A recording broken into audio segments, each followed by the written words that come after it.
Hello and welcome to from the mic stand. We have some of the most exciting indie artists around, and tonight we have Ben Gorb. Hello Ben. How are you? Hi, I'm alright, how are you? Yeah, great. Really enjoyed your live performance. And thank you, cheers. Some new tracks from your new album there. Yeah, I mean some of them aren't that new to me anymore because they're like, some of them were written a few years ago, but it's like, but I wanted the album to be a compilation. I wanted it, when you listen to it, to really sound, not to be just random songs thrown. It's got to be structured the right way. And so some of them are older, some of them are quite new. So for people who haven't really heard much about your music and yourself, just want to describe yourself? Or a bit about your story and things? Yeah, I mean, I was born in London, but I've been in Macclesfield most of my life now, since I was 7. Sure. I'm 27 now. Yes, my influences. Well, I picked up the guitar around the age of 14 when I first sort of found bands like The Who, AC/DC, Stones, The Beatles, of course. So it's been no going back from there basically. Great. And so where have you been recording the album then? Big Red Studio in town, right? Jake Evans' place. It's great. I've recorded. I've done my first EP there, Ride, and now the album Reflections. So both things there.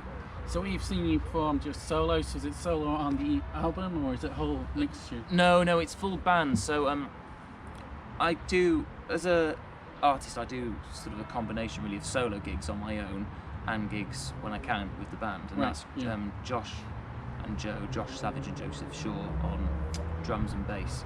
And so that's what you'll be hearing on the album. Sure. There is also some string quartet stuff on some of the tracks as well. Brilliant. Yeah. And it's been quite a long process of bringing it all together. It's been I suppose since about towards the end of last year. I mean, like I'm sure we weren't going to predict this lockdown, so I brought it out during lockdown. But needless to say, like I'm still got plans with it, and obviously I've been writing during this time. But I'd like to, when I can, do a big launch gig. Yeah, definitely. And has the reception online been good? It's been good. Yeah, I've got some new followers. Yeah, it has been good. I've worked on it. Getting it out to people, and it's done all right. It's done all right. Yeah, it's some new listeners in there. And you were saying so it's a mixture of songs you've had for a while and brand new tracks, is it? Yeah, like some of them are like the first one, Bottoms Up, that's quite an old song now, like 4 or 5 years old. Right. But something like Goodbye, that's quite new, which was the last song I performed. That's quite a new song. So it's just like I was saying before, I just wanted it to feel like I want it to be listened to like an album. So every song's got to flow the right way. It's quite a short album. I was just picky with it, I guess. Right. Yeah. And how has the writing process, has that changed as you've been writing new songs and things? Or? It's usually guitar first, almost all the time. Right. The guitar, the riff, the chords, and then the melody, and then the lyrics. It's usually that way. However, recently I've been, the past year, experimenting different ways. There's a song on the album called Dearest Friend. I wrote the words for that before anything. Right. And that's just got strings on it actually and voice. That's it. And is there a particular place that you write, or a time or mood that you usually write songs, or is it just constantly? Just like whenever. I'm not very disciplined in that. I mean, well, I am. Like, if I got a song going, I'll work like crazy until it's done. But it can be any time. Quite annoyingly late at night, some occasionally. So do you just is it your own bedroom, or do you have your own little studio room? Or? Mainly the bedroom. But I've kind of made it into, or in the process of making it into a tiny studio. I've bought some recording gear of my own recently. But see how we go with that.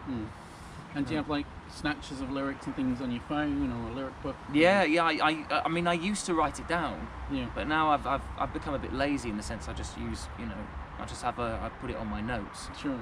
I put it on my notes, but it's just really handy because I can be anywhere. I can be on the train or going for a walk, and it'll come an idea, and I'll write it down. So it can happen anytime, anywhere. There's no formula. Sometimes I'll even write the guitar parts in my head without the guitar there. Yeah. And you've been playing for quite a few years now. What have been some of your highlights, gigging wise? Ooh, I did a gig at the King Edward Street Chapel just down there, with the strings and the band trio, and that was, I did that twice. That was just excellent. I've done some. I mean, I don't just gig in Maxfield. I've gigged in Manchester and around the northwest and Midlands before. But there's been some really good nights. Yeah. I don't think one sticks out in particular, but I think those two are definitely highlights. Yeah. And how have you seen your performing and things? Has it changed during lockdown and writing? Have you written differently? Have you used it as an escape? Or? I did at the start. It's the very first month I was writing and playing like crazy, you know, and that new song No One Knows, I wrote that during lockdown. I've written a few others as well, and some string parts as well, because all the string quartet stuff you do in my music, I write all that as well, so I've done a bit of that as well. Not so much lately. I've had a bit of a dead spot, but I think maybe now things seem to be sort of going back to normal a bit now. Maybe I'll be writing a bit more now. So So do you know of any venues that you're hoping to play at or planning to play at? Well, I don't have any, because we're just literally, gigs are only just really starting to happen again now. I don't actually have anything planned, but I'm going to get onto it, and once I do, be sure to let people know about it, social media and everything like that. So nothing yet, but soon. Great. And do you want to remind people where they can find the album? Is it physical as well as online? Well, that's the thing. It's online. You can find it on Spotify, Apple Music, Amazon Music, YouTube as well. There's a music for Goodbye. There's a music video of that on YouTube as well. If you want to check that out, which is I think turned out great. That and physical copies when I start gigging again properly, because I'm not. I'm actually really looking forward to actually seeing it as a physical copy, because I see it on Spotify and they're proud of it. It's the first thing that pops up if you look my name up, but I can't wait to have a physical copy. That would feel really good. Right, and if people want to find you online, do you search Ben Gorb and you're there? Yeah, should do. Yeah, absolutely. I mean, don't go on my website. I need to update that. That's not updated yet. Okay. I need to get back onto that. But everything else, Right, well, thanks for being our first guest back here on From the Mic Stand. So welcome. Pleasure to have you. Thank you. So this has been From the Mic Stand.